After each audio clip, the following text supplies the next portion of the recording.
We set the scene in Russia in the early 20th century, a time when Russia was very much underdeveloped and poor. Most farms in Russia at this time probably looked as inviting as a teenager's bedroom. Recently, Russia decided it would be a lively time to go to war with the Germans and the Austria-Hungarian Empire. They really didn't decide it, but for our purposes, it happened anyways. Russia found itself enduring major defeats in World War I, as this conflict would later be called. Tsar Nicholas even changed the name of the capital, St. Petersburg, to Petrograd, because St. Petersburg sounded too German. So we find Russia in a state of panic, economic ruin, and the people are angry. The Tsar Nicholas II was a terrible leader who couldn't make decisions for himself, leaving his German wife with a mad monk called Grigory Rasputin to make decisions. This further brought down the Tsar's reputation as a reliable leader. Tsar Nicholas once said, "I know nothing of the business of ruling." That explains a lot. Yo, Rasputin, you think you could help me run the country for a little bit? Because I'm a very unreliable leader who wets himself at night. Yeah, sure. Make sure not to completely influence my or my wife's decisions. Okay, you can count on it. After all, I saved your son with my wizarding powers. Good evening. How is running the country, Rasputin? Just believe in God and my mythical powers and all will be well. Trust is for erupting.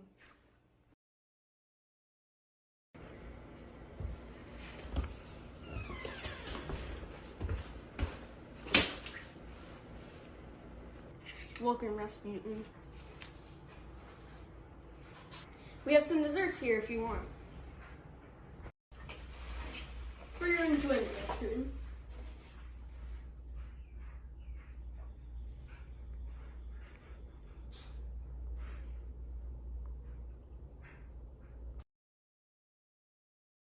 How is he not dead? He's eaten like 5 pounds of cyanide. Plan B. Plan B.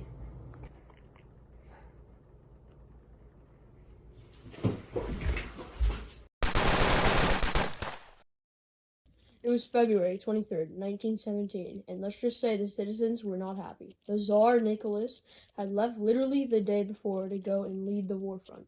He would be called back soon enough. National Women's Day was today, but instead of partying, they were protesting terrible working conditions, pay, and basic human resources. And it soon became one of the largest protests in Russian history. Further focusing the eyes of the events happening in Russia and what they could do if Russia ended up as democracy, or even a dictatorship. We want food! We want food! We want food! We want food! Get back! Get back! Get back! We want food! We want food! We want food! Ready! Fire!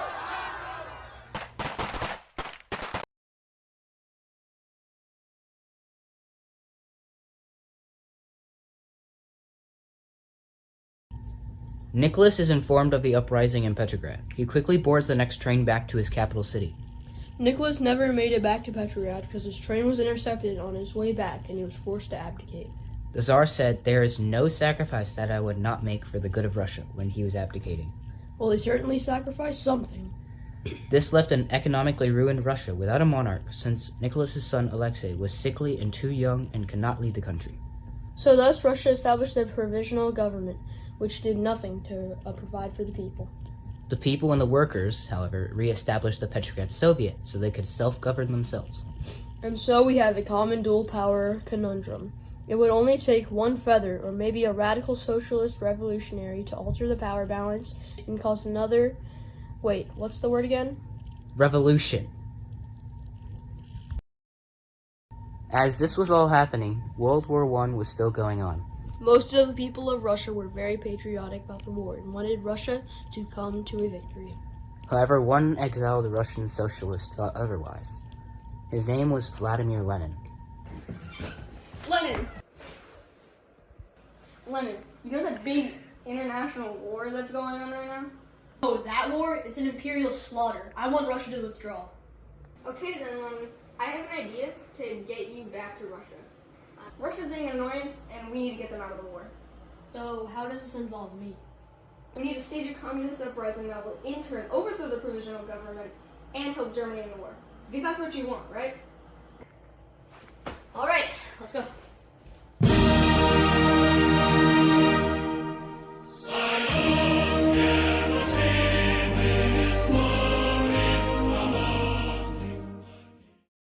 Before Lenin came back to Russia, Trotsky and other major influential communists were imprisoned by the provisional government. So naturally, the all-powerful Lenin went into hiding to avoid risk of capture himself.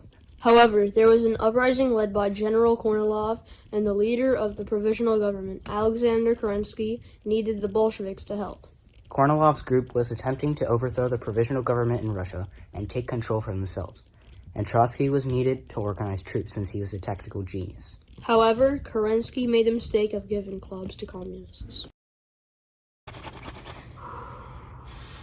Yo, did you hear about that crazy fight that just happened? Yeah, I heard a lot of people died. Get your guns here, let's get your guns. Get your guns here, get your guns here, let's get your guns. Get your guns here, get your guns.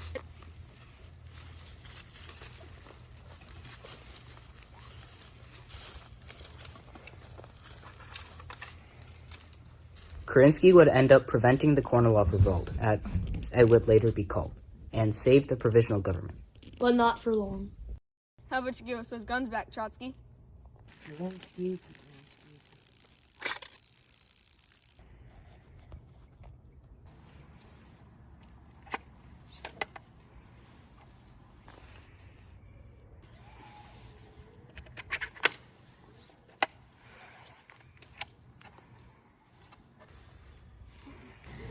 How about no? Now armed, the Bolsheviks now had an opportunity to overthrow the provisional government and create their communist utopia. Plus, their leader Lenin would finally came out of hiding. Leave no buildings unturned! Let's do this! Yeah!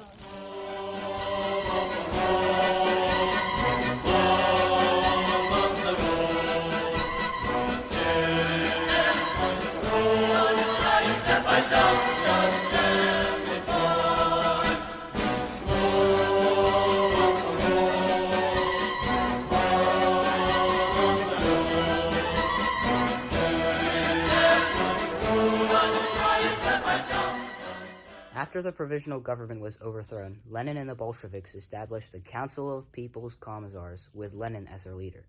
And with all this chaos in Russia, the world, mostly European countries in the Balkans or Baltics, were watching on. And all these countries saw that communism and the abolishment of public property could potentially improve their country. Not too much later, there would be a much colder war.